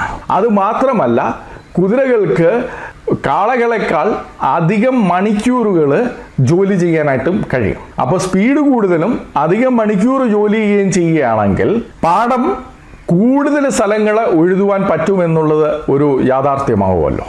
ഇതുകൊണ്ടാണ് മിഡിൽ ഏജസിൽ യൂറോപ്പിൽ കുതിരകളെ ഉപയോഗിച്ച് ഉഴുതുവാനായിട്ട് ആരംഭിക്കുന്നത്. ഇത് എല്ലാ കർഷകരും അവിടെ ചെയ്തിരുന്നില്ല. കർഷകർക്ക് വലിയ ഭൂമി ഉണ്ടെങ്കിൽ മാത്രമേ അവിടെ ചെയ്തിരുന്നുള്ളൂ. ചെറുകിട കർഷകർക്ക് കുതിരകളെ ഉപയോഗിച്ച് ഉഴുതുക എന്ന് പറയുന്നത് ലാഭകരമല്ല. എന്നാൽ ഇത് മാത്രമല്ല അഗ്രികൾച്ചറിൽ നടന്നതായ ഒരു റെവല്യൂഷൻ. മറ്റൊരു മാറ്റം അവർ കൊണ്ടുവന്നത് എന്ന് പറയുന്നത്, ഒരാൾക്കൊരു പാടമുണ്ടെങ്കിൽ ആ പാടത്തെ അവർ 3ആയിട്ട് വിഭജിച്ച് ആ ഓരോ ഭാഗത്തും ചില കൃഷികൾ ചെയ്യുവാനായിട്ട് തുടങ്ങി. അതിൽ 3ൽ 1 അവർ വെറുതെ ഇടും, മറ്റ് 2ലായിട്ടാണ് അവർ കൃഷി ചെയ്യുന്നത്. അത് തന്നെ വ്യത്യസ്തമായ കാര്യങ്ങളായിരിക്കും അവിടെ കൃഷി ചെയ്യുന്നത്. ഇതിനെപ്പറ്റി ലൈൻ വൈറ്റ് തുടർന്ന് പറയുന്നത് 8ാം നൂറ്റാണ്ടിലാണ് ഇത് യൂറോപ്പിൽ ആരംഭിക്കുന്നതായിട്ട് നമുക്ക് കാണുന്നത്. ആദ്യത്തെ റെക്കോർഡ് AD 763 രണ്ടാമത്തെ റെക്കോർഡ് AD 783 മൂന്നാമത്തേത് AD 800 അത് കഴിഞ്ഞതിന് ശേഷം തുടർച്ചയായിട്ട് അനേക തെളിവുകളാണ് നമുക്ക് കിട്ടുന്നത്. അപ്പോൾ ഇത്ര പെട്ടെന്നൊരു വിപ്ലവം നടന്നതുകൊണ്ട് തന്നെ അവിടുത്തെ ചരിത്രകാരന്മാർ പറയുന്നത് ഒരുപക്ഷെ ഇത് മുമ്പ് ആരംഭിച്ചതായിരിക്കാം, AD 700 ശേഷം ആരംഭിച്ചതല്ല എന്നുള്ളതാണ്. ലൈൻ വൈറ്റ് അത് റിഫ്യൂട്ട് ചെയ്യുന്നുണ്ട്. അദ്ദേഹം പറയുന്നുണ്ട് ഇതിന് മുമ്പ് ആരംഭിച്ചിരുന്നതായിട്ട് ഒരു തെളിവുമില്ല, പ്ലീനിയുടെ ഒരു റെഫറൻസ് മാത്രമാണ് ഉള്ളത്. എന്നാൽ പ്ലീനി അത് വളരെ വ്യക്തമായിട്ട് രേഖപ്പെടുത്തിയിരിക്കുന്നത് അത് ഒരു പ്രാവശ്യം മാത്രം സംഭവിച്ച കാര്യമാണ് എന്നുള്ളതാണ്. എന്നാൽ യൂറോപ്പിൽ AD 1763 കഴിഞ്ഞതിന് ശേഷം ഇത് സാധാരണയായിട്ട് കർഷകർ മുഴുവനായിട്ട് ഉപയോഗിച്ചിരുന്ന ഒരു രീതിയായിട്ടാണ് മാറുന്നത്. എന്താണ് ഇതിന്റെ പ്രത്യേകത? അദ്ദേഹം അത് ചൂണ്ടിക്കാട്ടുന്നുണ്ട്. ചുരുക്കമായിട്ട് ചിലത് ചൂണ്ടിക്കാട്ടുകയാണെങ്കിൽ, ഒന്ന് റിസ്ക് കുറയ്ക്കുകയാണ്. പാടത്ത് മൂന്നായിട്ട് വേർതിരിച്ചിട്ട് ഒരു ഭാഗത്ത് ഒരു തരം കൃഷിയും മറ്റേ ഭാഗത്ത് വേറൊരു തരം കൃഷിയും മൂന്നാമത്തെ ഭാഗം വെറുതെ ഇടുകയും ചെയ്യുമ്പോൾ രണ്ട് ഭാഗത്ത് നടക്കുന്ന കൃഷി പലതരം കൃഷി ആയിരിക്കുന്നത് കൊണ്ട് തന്നെ അതിൻ്റെ റിസ്ക് കുറയുകയാണ്. തന്നെയല്ല, വെറുതെ ഇട്ടിരിക്കുന്ന ഈ ഭൂമി ഒന്ന് റിപ്ലിഷ് ആയി വരുവാനും ഇതുകൊണ്ട് സാധ്യമാണ്. അനേക പ്രയോജനങ്ങൾ ഇത് മുഖാന്തരമുണ്ട്. എന്നാൽ കുതിരകളെ ഉപയോഗിക്കുക എന്നുള്ളത് മാത്രമല്ല, പ്ലോട്ട് മൂന്നായിട്ട് തിരിക്കുക എന്നുള്ളത് മാത്രമല്ല, അനേക കാര്യങ്ങൾ അവർ കൃഷിയുടെ കാര്യത്തിൽ തന്നെ ചെയ്തു. അതിൻ്റെ ഫലമായിട്ട് എന്തുണ്ടായി എന്ന് ചോദിച്ചു കഴിഞ്ഞാൽ, യൂറോപ്പിലെ ആഹാരം കഴിക്കുന്ന രീതി തന്നെ മാറിപ്പോയി. അവർക്ക് നല്ല ഭക്ഷണങ്ങൾ കിട്ടുവാനായിട്ട് തുടങ്ങി. നല്ല ഭക്ഷണങ്ങൾ കിട്ടുവാനായിട്ട് തുടങ്ങിയപ്പോൾ ആളുകളുടെ ഡയറ്റ് ഇമ്പ്രൂവ് ആകുവാനായിട്ട് തുടങ്ങി. അത് മുഖാന്തരമായിട്ട് അവരുടെ ആരോഗ്യം വർദ്ധിക്കുവാനായിട്ട് തുടങ്ങി. അവരന്ന് കഴിച്ചിരുന്ന ചില ഭക്ഷണങ്ങളുടെ കാര്യവും ഒന്ന് ചൂണ്ടിക്കാട്ടേണ്ടതായിട്ടുണ്ട്. അവിടുത്തെ ഒരു ലെപ്ര കോളനിയിൽ AD 1325 കഴിക്കുവാനായിട്ട് കൊടുത്തിരുന്ന ആഹാരം ബ്രെഡ്, എണ്ണ, ഉപ്പ്, സവാള എന്ന് മാത്രമല്ല, ആഴ്ചയിൽ 3 ദിവസവും മാംസവും, ഈ മീറ്റ് ഇല്ലാത്തതായ ദിവസങ്ങളിൽ മുട്ടയും കൊടുത്തിരുന്നു എന്നുള്ളതാണ് പറയുന്നത്. ഇത് ലെപ്പറർ കോളനിയിൽ അവർക്ക് കഴിക്കുവാനായിട്ട് കൊടുത്തിരുന്ന ആഹാരമാണ്. ഇതേപോലെ തന്നെയായിരുന്നു അന്ന് അവർ കഴിച്ചിരുന്നതായ ആരോഗ്യം. ഇത് കൃഷിയുടെ കാര്യത്തിലുള്ള ചില മാറ്റങ്ങളാണ് നമ്മൾ കണ്ടത്. എന്നാൽ കൃഷിയുടെ കാര്യത്തിൽ മാത്രമല്ല, എനർജിയുടെ കാര്യത്തിലും അന്നൊരു വിപ്ലവമാണ് സംഭവിച്ചിരുന്നത്. അന്ന് യൂറോപ്പിൽ ഉണ്ടായിരുന്നതായ വാട്ടർ മില്ലുകൾ, വിൻഡ് മില്ലുകൾ, ഇതിനെപ്പറ്റിയൊക്കെ നമ്മൾ നോക്കുകയാണെങ്കിൽ ഏതാണ്ട് 12ാം നൂറ്റാണ്ട് മുതൽ ഇവരിത് ഉപയോഗിക്കുന്നതിൻ്റെ എല്ലാ രേഖകളും നമുക്കുണ്ട്. 12ാം നൂറ്റാണ്ടിൽ അന്നുകൊണ്ടിരുന്ന സിസ്റ്ററേഷ്യൻ സന്യാസ സമൂഹത്തിൽ ഉണ്ടായിരുന്ന ഒരു റിപ്പോർട്ടിൻ്റെ കാര്യം പറയുന്നുണ്ട്. ഇതെങ്ങനെ ഉപയോഗിക്കണമെന്നുള്ളതായ ഒരു റിപ്പോർട്ടാണ്. അതിനെപ്പറ്റി ജീൻ ഗിംബൽ പറയുന്നത്, ഈ റിപ്പോർട്ടിൻ്റെ പ്രാധാന്യം എന്ന് പറയുന്നത് 742 വ്യത്യസ്ത സമൂഹങ്ങൾ ഈ സന്യാസ സമൂഹങ്ങളിലുണ്ടായിരുന്നെങ്കിൽ ഈ 742 സന്യാസ സമൂഹങ്ങളിലും ഈ ടെക്നോളജി ഉപയോഗിച്ചിരുന്നു എന്നുള്ളതാണ് ഇതിൻ്റെ ഒരു പ്രത്യേകത. അത് മാത്രമല്ല, ഈ വിൻമില്ലും വാട്ടർ മില്ലുകളും ഒക്കെ ഉപയോഗിച്ച് ഇതിൽ നിന്ന് വരുന്നതായ എനർജി കൊണ്ട് ഇവർ ചെയ്തിരുന്നതായ കാര്യങ്ങൾ എന്ന് പറയുന്നത്, ഗോതമ്പ് മെതിക്കുന്നത് മുതൽ ടാനിങ് ഇവന്റിന് വരെ ഇവർ ഇതിൽ നിന്ന് വരുന്നതായ എനർജി ഉപയോഗിച്ചിരുന്നു. അവർ ഇൻഡസ്ട്രിയൽ പർപ്പസിന് വേണ്ടി ഉപയോഗിച്ചിരുന്നു എന്ന് മാത്രമല്ല, വീട്ടുകാര്യങ്ങൾക്കും വേണ്ടിയും ഈ ഒരു എനർജി ഉപയോഗിച്ചിരുന്നു എന്നുള്ളതാണ് നമ്മൾ മനസ്സിലാക്കുന്നത്. അതെല്ലാം ഈ റിപ്പോർട്ടിലുണ്ട്. അപ്പോൾ ഇത് സന്യാസ സമൂഹത്തിൻ്റെ മാത്രം പ്രത്യേകതയായിരുന്നോ? അല്ല. അദ്ദേഹം ചൂണ്ടിക്കാട്ടുന്നത്, യൂറോപ്പിലെ ആ സമൂഹത്തെ എടുക്കുകയാണെങ്കിൽ ഓരോ 50 കുടുംബങ്ങൾക്കും വീടുകൾക്കും ഒരു വാട്ടർ മില്ലെങ്കിലും ഉണ്ടായിരുന്നു എന്നുള്ളതാണ്. അത് ചില സ്ഥലങ്ങളിൽ കൂടുതലാണ്, ചില സ്ഥലങ്ങളിൽ കുറവാണ്. ആവറേജ് ആണ് അദ്ദേഹം പറയുന്നത്. ചില സ്ഥലങ്ങളിലൊക്കെ എല്ലാ 26 വീടുകൾക്കും ഒരു വാട്ടർ മില്ലുണ്ടായിരുന്നു. എന്നാൽ ചില സ്ഥലങ്ങളിൽ എല്ലാ 93 വീടുകൾക്കുമാണ് ഒരു വാട്ടർ മില്ല്. ഒരു ആവറേജ് ആയിട്ടാണ് അദ്ദേഹം പറയുന്നത് എല്ലാ 50 വീടുകൾക്കും ഒരു വാട്ടർ മില്ല് തന്നെ ഉണ്ടായിരുന്നു എന്നാണ് പറയുന്നത്. അദ്ദേഹം പറയുന്നത്, a map of England's river system with 5624 Domesday water mills is an amazing sight. ഇവർ മിഡിൽ ഏജസ് എന്ന് പറയുന്ന കാലഘട്ടത്തിലുള്ളതാണ്. 5624 വാട്ടർ മില്ലുകൾ ഈ നമ്മൾ ഇരുണ്ട യുഗമെന്ന് പറയുന്ന കാലഘട്ടത്തിൽ ഇംഗ്ലണ്ട് നദിക്ക് കരയിലുണ്ടായിരുന്നു എന്നുള്ളത് നമ്മൾ പ്രത്യേകം ഓർക്കേണ്ടിയിരിക്കുന്നു. അദ്ദേഹം പറയുന്നത്, മറ്റ് സംസ്കാരങ്ങളിലൊക്കെ ഈ വാട്ടർ മില്ലുകളെ പറ്റിയുള്ള അറിവ് അവർക്കുണ്ടായിരുന്നുവെങ്കിലും അവർ ഇതേപോലെ ഒരു വിപ്ലവം നടത്തുകയോ ഈ വാട്ടർ മില്ലിൽ നിന്നും വിൻഡ് മില്ലിൽ നിന്നും വരുന്നതായ എനർജി മറ്റു കാര്യങ്ങൾക്ക് വേണ്ടി ഉപയോഗിക്കുകയോ ചെയ്തിരുന്നില്ല. അതിനൊരു ഉദാഹരണം ചൈനയാണ്. എന്തിനേറെ പറയുന്നു, അദ്ദേഹം പറയുന്നത്, ഇത് നല്ലൊരു ഉദാഹരണം എടുക്കണമെങ്കിൽ പേപ്പറിന്റെ കാര്യം തന്നെ എടുക്കുക. പേപ്പർ യൂറോപ്പിൽ വരുന്നതിന് മുമ്പ് ആദ്യമേ കണ്ടുപിടിച്ചത് ചൈനക്കാരാണ്. ചൈനക്കാർ അത് നൂറ്റാണ്ടുകളോളം പേപ്പർ ഉൽപ്പാദിപ്പിച്ചിരുന്നത് മനുഷ്യന്റെ ശക്തി കൊണ്ടാണ്, കൈയും കാലും ഉപയോഗിച്ചുകൊണ്ടാണ് അവർ ഉപയോഗിച്ചിരുന്നത്. പിന്നീട് അത് അറബ്സിന്റെ അടുക്കിലെത്തിയപ്പോഴും അവരത് ഉണ്ടാക്കുന്ന രീതിയിൽ യാതൊരു മാറ്റവും വന്നില്ല. ഏതാണ്ട് നൂറ്റാണ്ടുകൾ കഴിഞ്ഞ് ഭൂമിയുടെ പകുതിയോളം യാത്ര ചെയ്തതിന് ശേഷമാണ് പേപ്പർ യൂറോപ്പിലെത്തുന്നത്. എന്നാൽ യൂറോപ്പിലെത്തിയ ഉടനെ തന്നെ കൈയും കൊണ്ടും കാലും കൊണ്ടും ഒക്കെയുള്ള ശക്തി ഉപയോഗിച്ചുണ്ടാക്കുന്ന സംവിധാനം മാറ്റി ഇതേപോലെയുള്ള മെക്കാനിക്കൽ രീതിയിലേക്ക് യൂറോപ്പ് ഉടനെ തന്നെ മാറ്റി എന്നുള്ളത് യൂറോപ്പിൻ്റെ പ്രത്യേകതയാണ്. 13-ാം നൂറ്റാണ്ടിൽ പേപ്പർ യൂറോപ്പിൽ എത്തിയ സമയം മുതൽ തന്നെ അത് യൂറോപ്പിൽ ഉൽപ്പാദിപ്പിക്കുവാൻ തുടങ്ങിയിരുന്നത് മനുഷ്യൻ്റെ ശക്തി കൊണ്ടല്ല, ഇതേപോലെയുള്ള എനർജി ഉപയോഗിച്ചായിരുന്നു എന്നുള്ളത് യൂറോപ്പ് എന്തുമാത്രം കാര്യങ്ങളെ യന്ത്രവൽക്കരിക്കുവാനും സാങ്കേതിക ശക്തി ഉപയോഗിക്കുവാനും അവർക്ക് മനസ്സുണ്ടായിരുന്നു, അവർ ഇന്നോവേറ്റീവ് ആയിരുന്നു എന്നുള്ളതിൻ്റെ ഒരു വ്യക്തമായ തെളിവ് തന്നെയാണ് എന്ന് അദ്ദേഹം ചൂണ്ടിക്കാട്ടുകയാണ്. അദ്ദേഹം പറയുന്നത് ഇതിൻ്റെ തെളിവുകൾ എന്ന് പറയുന്നത് AD 1238-ലും AD 1773-ലും സ്പെയിനിലുണ്ടായിരുന്നതായ രേഖകളിൽ തന്നെ നമുക്കിത് കാണാവുന്നതാണ്. പേപ്പർ മില്ലുകൾ വാട്ടർ പവർ ഉപയോഗിച്ച് ഉൽപ്പാദിപ്പിക്കുവാൻ തുടങ്ങുന്നതിൻ്റെ രേഖകളാണ് നമുക്ക് അവിടെ കിട്ടുന്നത്. തുടർന്ന് അനേക രേഖകൾ നമ്മൾ യൂറോപ്പിൽ നിന്ന് കിട്ടും. ചൈനക്കാർ നൂറ്റാണ്ടുകളോളം ചെയ്തിട്ടും ചിന്തിക്കാതിരുന്നത് കാര്യമാണ്. അറബ്സിൻ്റെ കയ്യിൽ കിട്ടിയിട്ട് അവർ ചിന്തിക്കാതിരുന്നതായ കാര്യങ്ങളാണ്. എന്നാൽ യൂറോപ്പിലെത്തിയപ്പം മുതൽ ഇത് എങ്ങനെ സാങ്കേതികമാക്കാം, ഇതെങ്ങനെ വിപ്ലവകരമായിട്ട് ഉപയോഗിക്കാം എന്ന് അവർ ചിന്തിച്ചു തുടങ്ങി. ഇതുപോലെ മറ്റൊരു ഉദാഹരണമാണ് പ്രിന്റിങ്. പേപ്പർ പോലെ തന്നെ പ്രിന്റിങ്ങും ആദ്യം ആരംഭിക്കുന്നത് ചൈനയിലാണ്. ഇതിനെപ്പറ്റി ഞാൻ മുമ്പ് പറഞ്ഞ ഹാർവർഡ് യൂണിവേഴ്സിറ്റിയുടെ പ്രൊഫസറായിരുന്ന ഡേവിഡ് ലാൻഡസ് പറയുന്നത് അദ്ദേഹത്തിൻ്റെ the wealth and poverty of nations, printing was invented in China in the 9th century and found generally used by the 10th. 9-ാം നൂറ്റാണ്ടിൽ പ്രിന്റിംഗ് ചൈനയിൽ കണ്ടുപിടിക്കപ്പെട്ടു. 10-ാം നൂറ്റാണ്ടായി കഴിഞ്ഞപ്പോഴത്തേക്കും അവർ ചില കാര്യങ്ങൾ ഉപയോഗിച്ചു. ചൈനയിൽ ഇത് കണ്ടുപിടിക്കപ്പെട്ടു എന്നുള്ളത് തന്നെ വലിയ കാര്യമാണ്. എന്നാൽ ചൈനയിൽ ഈ പ്രിന്റിംഗ് ഒരു വിപ്ലവം സൃഷ്ടിച്ചില്ല.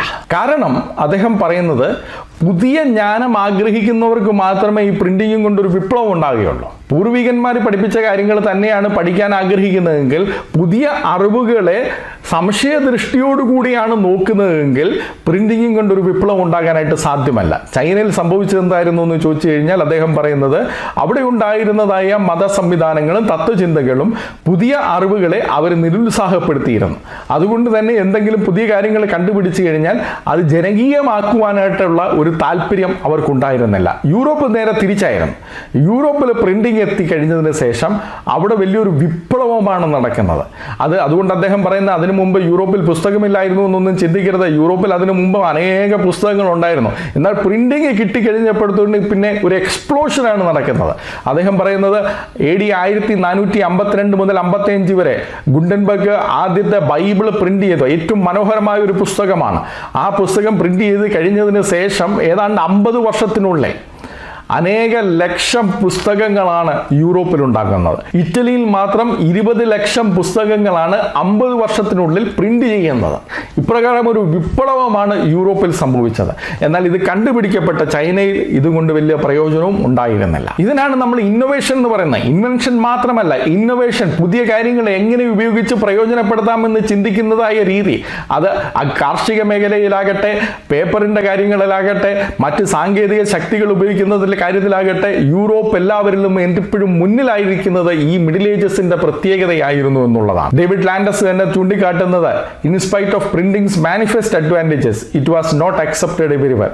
ഇസ്ലാമിക സമൂഹം മതപരമായ അടിസ്ഥാനത്തിന് ഇതിനെ എതിർത്തു. ഖുറാൻ പ്രിന്റ് ചെയ്യുന്നത് അവർക്ക് ചിന്തിക്കാൻ പോലും അക്കാലത്ത് കഴിയത്തില്ലായിരുന്നു. യഹൂദന്മാരും ക്രൈസ്തവർക്കും ടർക്കിയിൽ പ്രിന്റിംഗ് പ്രസ് ഉണ്ടായിരുന്നുവെങ്കിലും മുസ്ലിങ്ങൾക്ക് ടർക്കിയിൽ പ്രിന്റിംഗ് പ്രസ് ഉണ്ടായിരുന്നില്ല. അത് അദ്ദേഹം പറയുന്ന ഇന്ത്യയുടെയും അവസ്ഥ ഇത് തന്നെയാണ്. ഇവിടെ 19-ാം നൂറ്റാണ്ട് മുതലാണ് ഈ പ്രിന്റിംഗ് ധാരാളമായിട്ട് ഉപയോഗിക്കുന്നത്. ഇവിടെയും പ്രിന്റിംഗ് ആദ്യം കൊണ്ടുവരുന്നത് ക്രൈസ്തവ മിഷണറിമാരാണ്, ഇവിടുത്തെ നാട്ടുരാജാക്കന്മാരല്ല. നാട്ടുരാജാക്കന്മാർക്ക് ഇതിനെപ്പറ്റി അറിവുണ്ടായിരുന്നുവെങ്കിലും അവരത് ഇവിടെ ഉപയോഗിക്കണമെന്ന് ചിന്തിച്ചിരുന്നില്ല.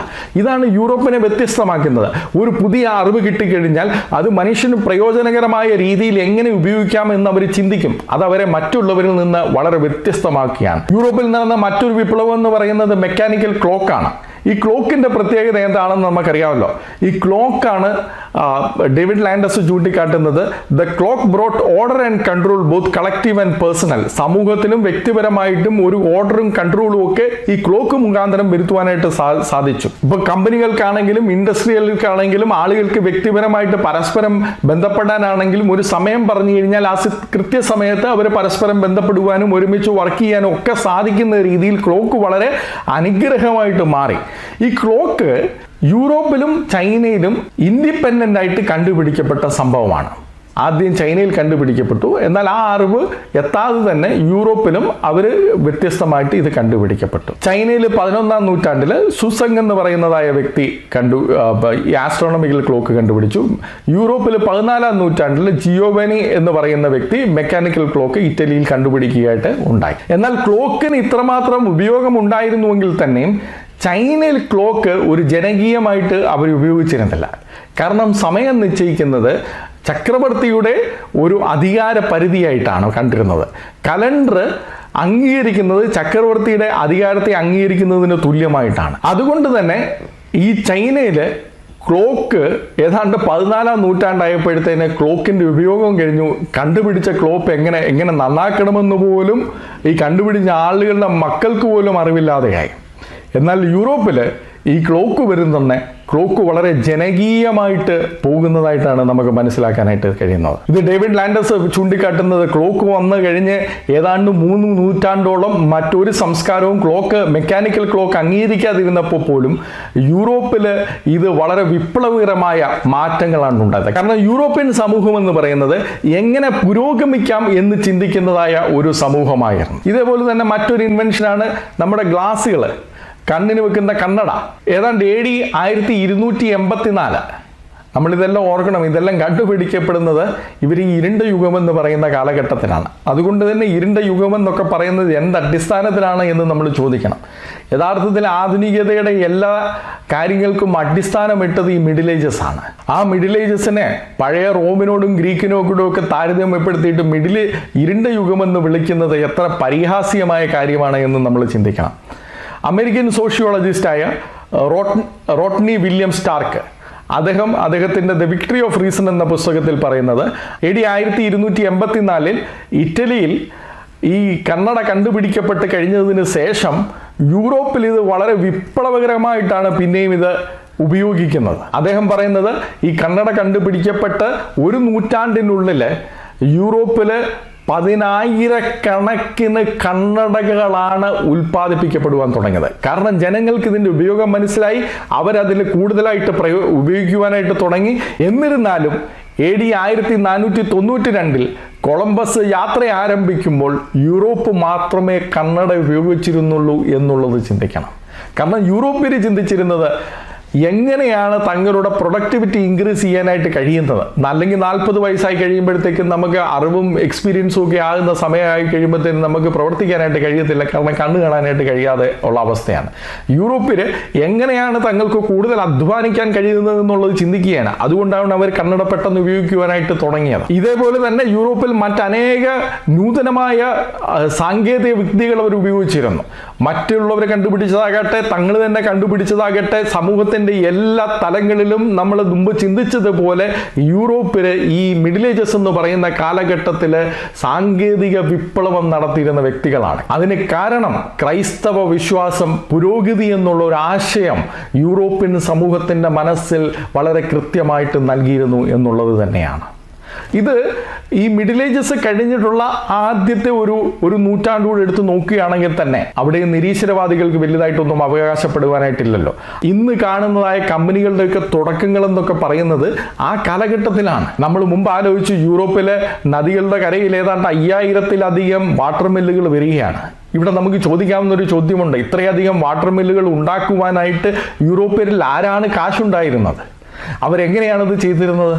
അവർ നമ്മൾ ഇന്ന് കാണുന്നത് പോലെ ഉള്ള കമ്പനികളുടെ തുടക്കം അവിടെയാണ്. കമ്പനികൾക്ക് ഷെയറുകൾ അന്ന് അവർ നിശ്ചയിച്ചിരുന്നു. ഈ ഷെയറുകൾ വാങ്ങുവാനും മറ്റുള്ളവർക്ക് വിൽക്കുവാനും ഒക്കെ സാധിക്കുന്ന രീതിയിൽ അവർ കമ്പനികൾ ഫോം ചെയ്തിരുന്നു. ഈ കമ്പനികളിൽ പലരും ഒരുമിച്ച് വന്നിട്ട് അവരുടെ കാശിട്ടുകൊണ്ടാണ് ഓരോ സ്ഥലങ്ങളിലും വാട്ടർ മില്ല് ഉപയോഗിച്ചിരുന്നത്. ഇതിൽ നിന്ന് ഉൽപ്പാദിപ്പിക്കുന്നതായ എനർജി കൊടുത്ത് അതിൻ്റെ വാടക എടുത്ത് ഇവർക്ക് ലാഭമാണ്. അത് കഴിഞ്ഞ് ഒരു കാലഘട്ടം കഴിഞ്ഞ ശേഷം ഈ ഷെയർ ബാക്കിയുള്ളവർക്ക് വിൽക്കണമെങ്കിൽ അത് വിൽക്കാൻ കഴിയും. ഇത് മിഡിൽ ഏജസിൽ യൂറോപ്പിൽ നടന്ന സംഭവമാണ്. അതാണ് ഇന്ന് നമ്മൾ ക്യാപിറ്റലിസ്റ്റിക് കമ്പനീസ് എന്ന് പറയുന്നതിന് ആരംഭമിട്ടത് ഈ മിഡിൽ ഏജസിലാണ്. 20-ാം നൂറ്റാണ്ട് വരെയും ചില കമ്പനികൾ നിലനിന്നിരുന്നുവെന്ന് നമ്മൾ ചിന്തിക്കണം. 20-ാം നൂറ്റാണ്ടിൽ ഫ്രാൻസ് ചില കമ്പനികളെ നാഷണലൈസ് ചെയ്യുന്നിടത്തോളം കാലം ഈ മിഡിൽ ഏജസിൽ യൂറോപ്പിൽ ആരംഭിച്ചിരുന്ന, ഫ്രാൻസിലൊക്കെ ആരംഭിച്ചിരുന്നതായ കമ്പനികൾ നിലനിന്നിരുന്നു എന്നുള്ളത് നമ്മൾ അതിശയപൂർവ്വം ചിന്തിക്കേണ്ടതായ ഒരു കാര്യമാണ്. എന്നാൽ കമ്പനികൾ തുടങ്ങുക മാത്രമല്ല, ഇനി കമ്പനികൾക്ക് മറ്റൊരു സൈഡിൽ നിന്ന് കാശ് കിട്ടണമെങ്കിലോ, പലരും കൂടി വന്നല്ല, കാശ് കിട്ടണമെങ്കിലോ ഫൈനാൻസിങ് വളരെ പ്രധാനമായിട്ടുള്ളൊരു കാര്യമാണ്. അത് രഘുരാം രാജൻ അദ്ദേഹത്തിൻ്റെ third pillar how markets and state leave the community behind എന്നുള്ള പറയുന്ന പുസ്തകത്തിൽ പറയുന്നത്, ജോൺ കൽവിനെ പോലെയുള്ള മത പണ്ഡിതന്മാരാണ് ഈ ഫൈനാൻസിങ്ങിൻ്റെ ഒരു അടിസ്ഥാനം ഇടുന്നത്. അവരുടെ ഉപദേശങ്ങളാണ് പറയുന്നത് എങ്ങനെ നമ്മൾ ഇൻട്രസ്റ്റ് എടുത്തിരിക്കണം, എത്ര ഇൻട്രസ്റ്റ് എടുത്തിരിക്കണം, അത് പാവപ്പെട്ടവരെ ചൂഷണം ചെയ്യുന്ന രീതിയിലായിരിക്കരുത്, എന്നാൽ ഇതേപോലുള്ള കമ്പനികൾ തുടങ്ങുവാനാണെങ്കിൽ അത് സ്വീകാര്യമാണ് എന്നുള്ളതായി അവരുടെ പഠിപ്പിക്കലുകൾ യൂറോപ്പിൽ ഇൻവെസ്റ്റ്മെന്റ്സിന് വേണ്ടി തുടങ്ങിയെന്ന് മാത്രമല്ല, ഈ സേവിങ്സിനെ പറ്റി പറയുമ്പോഴാണ് മാക്സ് വെബറിന്റെ ഏറ്റവും പ്രസിദ്ധമായ പുസ്തകം എഴുതുന്നത് the Protestant ethics and the spirit of capitalism. അതെന്ന് പറയുന്നത് മിഡിൽ ഏജസ് കഴിഞ്ഞിട്ട് തുടങ്ങുന്നതായ സംഭവമാണ്.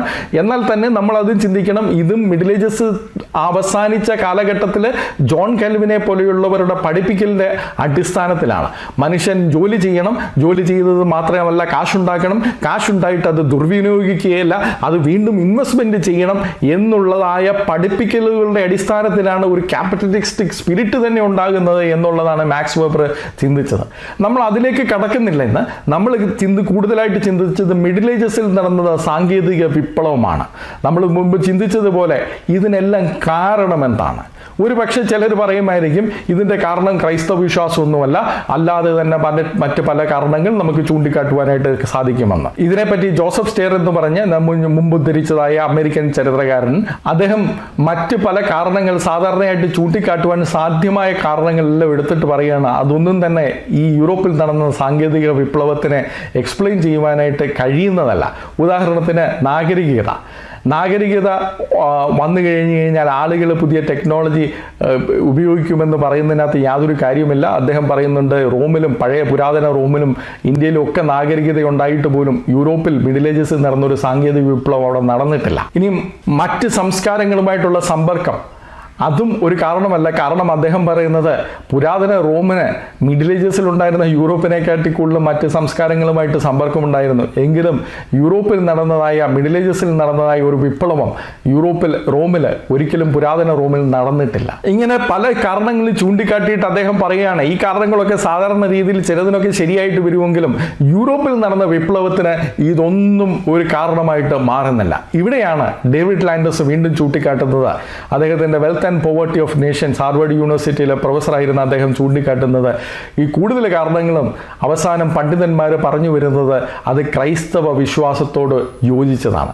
The Judeo Christian respect for manual labour, ജോലിയെപ്പറ്റി യഹൂദ ക്രൈസ്തവ വിശ്വാസത്തിൽ ഉണ്ടായിരുന്നതായ അവരുടെ ഒരു വലിയ ഉയർന്ന ചിന്താഗതി, അത് നമ്മൾ സെപ്പറേറ്റ് ഒരു എപ്പിസോഡായിട്ട് ചിന്തിക്കേണ്ടതാണ്. ഇന്ന് നമുക്കത് ചിന്തിക്കുവാനായിട്ട് സമയമില്ല. അതേപോലെ അദ്ദേഹം കാണുന്നത് പ്രകൃതിയോടുള്ള മനുഷ്യന്റെ ബന്ധം, പ്രകൃതിക്ക് കീഴ്പ്പെട്ടവരല്ല, പ്രകൃതിയെ തങ്ങൾ ഭരിക്കേണ്ടവരാണ് എന്നുള്ളതായ ജുഡിയോ ക്രിസ്ത്യൻ വ്യൂ. മൂന്നാമത് അദ്ദേഹം ചൂണ്ടിക്കാട്ടുന്നത് the sense of linear time, ഒരു പ്രോഗ്രസീവ് ആയിട്ടുള്ള ഒരു ചരിത്രത്തെ പറ്റിയുള്ള ഒരു ചിന്താഗതി അദ്ദേഹം ചൂണ്ടിക്കാട്ടുന്നുണ്ട്. മറ്റെല്ലാ സമൂഹങ്ങളിലും ചരിത്രം ഒരു ലക്ഷ്യമില്ലാതെ ആവർത്തിക്കപ്പെട്ടുകൊണ്ടിരിക്കുമ്പോൾ ക്രൈസ്തവ വിശ്വാസത്തിൽ ചരിത്രം പുരോഗമനപരമായിട്ട് മുന്നോട്ട് യാത്ര ചെയ്യുന്ന ഒരു രീതിയാണ് അവർ ചിന്തിച്ചിരുന്നത്. അതേപോലെ അദ്ദേഹം അവസാനം പറയുന്നുണ്ട്, market enterprise was in free in Europe. അതുകൊണ്ടാണ് നമ്മൾ ഇതിനു മുമ്പ് 2-3 പോയിന്റ് പെട്ടെന്ന് ചിന്തിച്ചത്. യൂറോപ്പിൽ കമ്പനികൾ തുടങ്ങുന്നത്, അതിൻ്റെ ഫൈനാൻസിങ്, സേവിങ്, ഇൻവെസ്റ്റിങ്, ഇതെല്ലാം യൂറോപ്പിൽ ക്രൈസ്തവ വിശ്വാസത്തിൻ്റെ അടിസ്ഥാനത്തിൽ തന്നെ വന്നതായിട്ടുള്ള കാര്യങ്ങളാണ്. ഇതെല്ലാമാണ് ഇതിന് കാരണമായിട്ടുള്ളത്. ക്രൈസ്തവ വിശ്വാസം എന്തുകൊണ്ടാണ് ഈ പുരോഗമനപരമായ ഒരു ചരിത്രത്തിൽ വിശ്വസിച്ചിരുന്നത്? ഇതിനെപ്പറ്റി ലയൺ വൈറ്റ് അദ്ദേഹത്തിൻ്റെ the Christian myth and Christian history എന്നുള്ള ലേഖനത്തിൽ പറയുന്നുണ്ട്. അദ്ദേഹം പറയുന്നത് സഭാപിതാവായ ഒർജിനും സഭാപിതാവായ അഗസ്റ്റിനും ഒക്കെ ഈ ചരിത്രം ആവർത്തിക്കുന്നു എന്ന് പറയുന്നത് ഒരു ദൈവദൂഷണമായിട്ട് തന്നെയാണ് കണ്ടിരുന്നത്. അത് ചിന്തിക്കാൻ പാടില്ലാത്തതായ ഒരു കാര്യം തന്നെയാണ്. അതിന് ഏറ്റവും സുപ്രധാനമായ കാരണം കർത്താവായ യേശുക്രിസ്തുവിൻ്റെ മനുഷ്യാവതാരമാണ്. കർത്താവായ യേശുക്രിസ്തു ഇനി 10 പ്രാവശ്യം ഇങ്ങനെ ചരിത്രത്തിൽ ആവർത്തിച്ച് അവനെ അവതരിക്കും തള്ളിക്കളയുകയും യൂദാസ് പറയുകയും കർത്താവായ യേശു ക്രിസ്തു ക്രൂശിക്കപ്പെടുകയും ചെയ്യുമെന്ന് ചിന്തിക്കുന്നത് ഒരു ദൈവദൂഷണം തന്നെയായിട്ടാണ് ഇവർ ചിന്തിച്ചിരുന്നത്. അതുകൊണ്ട് തന്നെ ചരിത്രത്തിൽ എന്നേക്കുമായിട്ട് നടന്ന സംഭവമാണ് കർത്താവായ യേശു ക്രിസ്തുവിൻ്റെ മനുഷ്യാവതാരവും ക്രൂശീകരണവും ഉയർത്തെഴുന്നേൽപ്പും എന്നുള്ളത് കൊണ്ട് തന്നെ ചരിത്രം പുരോഗമനപരമായിട്ട് മുന്നോട്ട് ലക്ഷ്യം വെക്കുന്ന ഒന്നാണ് എന്നവർ പഠിപ്പിക്കുകയുണ്ടായി. അതുകൊണ്ടാണ് അദ്ദേഹം നേരത്തെ പറഞ്ഞത്, യൂറോപ്പിൽ ക്രൈസ്തവ വിശ്വാസം ഭൂരിപക്ഷ വിശ്വാസമായി കഴിഞ്ഞപ്പോഴത്തേനും ചരിത്രത്തിന് ഒരു ലക്ഷ്യമുണ്ടെന്നും ചരിത്രം മുന്നോട്ട് നീങ്ങുന്നതാണ് എന്നും അവർ പഠിപ്പിച്ചപ്പോൾ അത് വിപ്ലവകരമായ ഒരു മാറ്റമാണ് യൂറോപ്പിൽ സംഭവിച്ചുകൊണ്ടിരുന്നത്. ഈ സഭയുടെ പഠിപ്പിക്കലാണ് ഈ ജ്ഞാനോദയത്തിൽ പോലും ഒരു സെക്യുലർ വേർഷനായിട്ട് ഉപയോഗിച്ചിരുന്നത് എന്നുള്ളത് വൈറ്റ് ലൈൻ ചൂണ്ടിക്കാട്ടിയാണ്. നമ്മുടെ നിരീശ്വരവാദി സുഹൃത്തുക്കൾ ജ്ഞാനോദയം പറയുന്ന അവർക്കറിഞ്ഞാൽ അതിനകത്തൊരു ചെറിയ പങ്കുണ്ട്. അവരും ചിന്തിച്ചിരിക്കണം, ഇതൊക്കെ യഥാർത്ഥത്തിൽ ക്രൈസ്തവ വിശ്വാസത്തിൽ നിന്ന് നിങ്ങൾ കടമെടുത്തതാണ്. പുരോഗമനം എന്നുള്ള ചിന്താഗതി തന്നെ ക്രൈസ്തവ വിശ്വാസത്തിൽ നിന്ന് കടമെടുത്തതാണ്. ലൈൻ വൈറ്റ് ചൂണ്ടിക്കാട്ടുന്ന ഒരു കാര്യമുണ്ട്. എന്നാൽ ഇന്ന് ഈ ക്രൈസ്തവ വിശ്വാസത്തിൽ വിശ്വസിക്കാത്ത ചരിത്രകാരന്മാർക്ക് ചരിത്രം പുരോഗമനപരമായിട്ട് ഒരു ലക്ഷ്യത്തിലേക്ക് നീങ്ങുന്നു എന്നുള്ളത് വിശ്വസിക്കാൻ പറ്റാത്ത ഒരവസ്ഥയിലേക്ക് കടന്നു വന്നിരിക്കുകയാണ്. കാരണം ഇത് ഈ ചരിത്രം മുന്നോട്ട് നീങ്ങുന്നു എന്നുള്ള ഈ ക്രൈസ്തവ വിശ്വാസത്തിന്റെ അടിസ്ഥാനം ഇല്ലെങ്കിൽ നൂറ്റാണ്ടുകൾ നമുക്ക് ഈ വിശ്വാസം നിലനിർത്തിക്കൊണ്ട് പോകാനായിട്ട് കഴിയില്ല. ഈ വിശ്വാസം യൂറോപ്യൻ വിപ്ലവത്തിൻ്റെ ഒരു സുപ്രധാന കാരണങ്ങളിൽ ഒന്നാണ്. ആ കാരണം നഷ്ടപ്പെട്ട് കഴിഞ്ഞു കഴിഞ്ഞാൽ ലക്ഷ്യബോധമില്ലാതെ നമ്മളായി പോകും. അദ്ദേഹം മറ്റൊരു ലേഖനത്തിൽ ലൈൻ വൈറ്റ് ചൂണ്ടിക്കാട്ടുന്നത് ഈ പുരോഗമനം എന്നുള്ള ആശയം പുരാതന റോമിലോ ഗ്രീക്കിലോ അഥവാ ഈ പാശ്ചാത്യ പൗരസ്ത്യ സംസ്കാരങ്ങളിലോ ഒന്നും തന്നെ ഇല്ലായിരുന്നതും ക്രൈസ്തവ ജൂഡിയോ ക്രിസ്ത്യൻ തിയോളജിയുടെ അടിസ്ഥാനത്തിൽ മാത്രമുള്ളതും ജൂഡിയോ ക്രിസ്ത്യൻ തിയോളജി ഇല്ലാതെ ഒരിക്കലും ഈ പുരോഗമനം എന്ന ആശയം തന്നെ നിലനിൽക്കുവാൻ കഴിയുന്നതുമല്ല എന്ന് അദ്ദേഹം ചൂണ്ടിക്കാട്ടുകയാണ്. എന്നാൽ അദ്ദേഹം ഇവിടെ ഉയർത്തിയതായ ഒരു വിമർശനം നമുക്കതൊന്ന് നോക്കാം. അദ്ദേഹം പറയുന്നത്, but also insisted that it is God's will that man exploit nature for his proper ends. ഈ പ്രകൃതിയെ ചൂഷണം ചെയ്യുവാൻ ക്രൈസ്തവ വിശ്വാസം ഇത് മുഖാന്തരം പഠിപ്പിച്ചു എന്നാണ് അദ്ദേഹം പറയുന്നത്. എന്നാൽ പീറ്റർ ഹാരിസൺ, അദ്ദേഹം ഓക്സ്ഫോർഡ് യൂണിവേഴ്സിറ്റിയിലെ പ്രൊഫസറായിരുന്നു, ഇപ്പോൾ Australian laureate fellow and the director for the institute of advance studies in humanities at the university of Queensland ഓസ്ട്രേലിയയിലാണ്. പീറ്റർ ഹാരിസൺ പറയുന്നത് ഇദ്ദേഹത്തിൻ്റെ ലൈൻ വൈറ്റ് മുന്നോട്ട് വെച്ചിരിക്കുന്നതായ തിയോളജി തെറ്റാണ്. ലൈൻ വൈറ്റിൻ്റെ ഹിസ്റ്ററി ശരിയാണ്. പുരോഗമനത്തിന് അടിസ്ഥാനം നൽകിയത് ക്രൈസ്തവ വിശ്വാസമാണ്. എന്നാൽ ചൂഷണം ചെയ്യുവാൻ ക്രൈസ്തവ വിശ്വാസം പഠിപ്പിച്ചിട്ടില്ല എന്ന് പീറ്റർ ഹാരിസൺ ചൂണ്ടിക്കാട്ടിയാണ്. അദ്ദേഹം ഇതിന് തെളിവായിട്ട് എടുക്കുന്നത് അക്കാലങ്ങളിൽ എഴുതിയതായ മിഡിൽ ഏജസും ഈ ആധുനിക കാലഘട്ടത്തിൻ്റെ പ്രാരംഭ കാലഘട്ടത്തിലും എഴുതിയതായ പുസ്തകങ്ങൾ, ക്രൈസ്തവ വിശ്വാസികളുടെ പുസ്തകങ്ങൾ എടുത്തുകൊണ്ടാണ്. അവരൊക്കെ ഡൊമിനിയൻ, പ്രകൃതിയുടെ മേൽ നമ്മൾ അധികാരം എന്ന് പറയുന്നത് പീറ്റർ ഹാരിസൺ അദ്ദേഹത്തിൻ്റെ having dominion Genesis and the mastery of nature എന്നുള്ളതായ ലേഖനത്തിൽ ചൂണ്ടിക്കാട്ടുന്നത്, ഈ ഡൊമിനിയൻ എന്നുള്ള വാക്കുകൊണ്ട്, ഈ മേൽക്കോയ്മ എന്നുള്ള വാക്കുകൊണ്ട്, ഭരണം എന്നുള്ള വാക്കുകൊണ്ട് ക്രൈസ്തവർ ഉദ്ദേശിച്ചിരുന്നത് ചൂഷണം ചെയ്യുവാൻ വേണ്ടിയല്ല, മറിച്ച് വീണുപോയ ഈ പ്രകൃതിയെ അതിൻ്റെ പൂർവാധികം ശക്തിയിലേക്ക് ഉദ്ധരിക്കുക എന്നുള്ളതും അത് മാത്രമല്ല പുരോഗമനപരമായിട്ട് സംരക്ഷിക്കുക എന്നുള്ളതും ഒരു സ്റ്റിവാർഡിൻ്റെ ജോലിയായിട്ടാണ് അക്കാലത്തിലെ രേഖകളിലൊക്കെ ഈ ഡൊമിനിയൻ എന്നുള്ള വാക്ക് ഉപയോഗിച്ചിരുന്നു. അല്ലാതെ നമ്മൾ ഇന്ന് മനസ്സിലാക്കുന്ന രീതിയിലല്ല എന്നുള്ളതിനെ പറ്റി അദ്ദേഹം പറയുന്നത്, there is ample of evidence of this in the early modern literature. അഥവാ മിഡിൽ ഏജസ് കഴിഞ്ഞ് ആധുനിക കാലഘട്ടത്തിന്റെ ആരംഭത്തിലുള്ളതായ ക്രൈസ്തവരുടെ പുസ്തകങ്ങൾ അനേകമായിട്ട് എടുത്തിട്ട് അദ്ദേഹം പറയുന്നത് അവരെല്ലാം ഈ വാക്ക് ഉപയോഗിച്ചിരുന്നത് ഒരു സ്റ്റുവാർഡ്ഷിപ്പ് എന്നുള്ള അർത്ഥത്തിൽ തന്നെയാണ്, അല്ലാതെ ലൈൻ വൈറ്റ് പറയുന്നത് മാതിരി ഒരു ചൂഷണം എന്നുള്ള അർത്ഥത്തിലല്ല. അപ്പോൾ ലൈൻ വൈറ്റിന്റെ ചരിത്രം ശരിയാണെങ്കിലും ലൈൻ വൈറ്റ് തിയോളജിയെ പറ്റി പറഞ്ഞ ചില കാര്യങ്ങൾ തെറ്റാണ്. ആ തിരുത്തലുകൾ അക്കാഡമിക് തലത്തിൽ തന്നെ പീറ്റർ ഹാരിസനെ പോലെയുള്ളവർ തിരുത്തുകയും ചെയ്തു. എന്നാൽ നമ്മളെ സംബന്ധിച്ചിടത്തോളം നമ്മളിവിടെ ചിന്തിക്കേണ്ടത് പുരോഗമനം എന്നുള്ള ആശയം ലോകത്തിന് ആദ്യമായിട്ട് പറഞ്ഞു കൊടുത്തത് ക്രൈസ്തവ വിശ്വാസികളും ക്രൈസ്തവ സഭാപിതാക്കന്മാരാണ്. അത് മാത്രമല്ല, അത് പ്രായോഗിക തലത്തിൽ കൊണ്ടുവന്ന ആദ്യത്തെ സമൂഹം എന്ന് പറയുന്നത് യൂറോപ്പിലെ മിഡിൽ ഏജസിലെ സമൂഹമാണ്. ഇന്ന് നിരീശ്വരവാദികൾ പറയുന്ന ഇരുണ്ട യുഗത്തിലെ സമൂഹമാണ് ഏറ്റവും പുരോഗമനപരമായിട്ട് അവരുടെ ജീവിതത്തിൻ്റെ എല്ലാ മേഖലകളിലും ഈ വിപ്ലവകരമായ മാറ്റങ്ങൾ കൊണ്ടുവന്നത്. അപ്പോൾ പുരോഗതിക്ക് മതം എതിരാണ് എന്ന് പറയുന്നത് ക്രൈസ്തവ വിശ്വാസത്തെ സംബന്ധിച്ചോളം അത് ശരിയല്ല. മറിച്ച് പുരോഗതിക്ക് അടിസ്ഥാനവും പുരോഗതിയുടെ ശക്തിയും നൽകിയത് ക്രൈസ്തവ വിശ്വാസം മാത്രമാണ്. ലയൺ വൈറ്റ് പറയുന്നത് പോലെ ഈ പുരോഗതി എന്നുള്ള ആശയത്തിന് ക്രൈസ്തവ വിശ്വാസം എന്നുള്ള അടിസ്ഥാനമല്ലാതെ മറ്റൊരു അടിസ്ഥാനവുമില്ല. അതുകൊണ്ട് നിരീശ്വരവാദിക സുഹൃത്തുക്കൾ ക്രൈസ്തവ വിശ്വാസത്തെ വിമർശിക്കുവാനായിട്ട് വരുമ്പോൾ പുരോഗതിക്ക് ഇത് തടസ്സമാണ് എന്നുള്ള മുടന്തൻ വാദങ്ങൾ ഇനിയുമെങ്കിലും ഉപയോഗിക്കരുത്. അത് 1960 മുമ്പ് നിങ്ങൾ ഉപയോഗിച്ചിരുന്നുവെങ്കിൽ എന്തെങ്കിലും അർത്ഥം ഉണ്ടായിരുന്നു. ഈ ഒരു 60 വർഷമായിട്ട് കണ്ണിക്കപ്പെട്ട വാദങ്ങൾ വീണ്ടും ആവർത്തിച്ച് ജനങ്ങളെ തെറ്റിദ്ധരിപ്പിക്കരുത് എന്ന് വിനീതമായിട്ട് അപേക്ഷിക്കുകയാണ്. പുരോഗതിയുടെ ഏക അടിസ്ഥാനം അത് ക്രൈസ്തവ വിശ്വാസമാണ്. അതിനാധാരമായിരിക്കുന്ന ബൈബിൾ നമുക്ക് തന്ന ദൈവത്തെ സ്തുതിച്ചുകൊണ്ട് ഞാൻ എൻ്റെ വാക്കുകളെ ചുരുക്കുന്നു. ദൈവനാമം വാഴ്ത്തപ്പെടുമാറാകട്ടെ.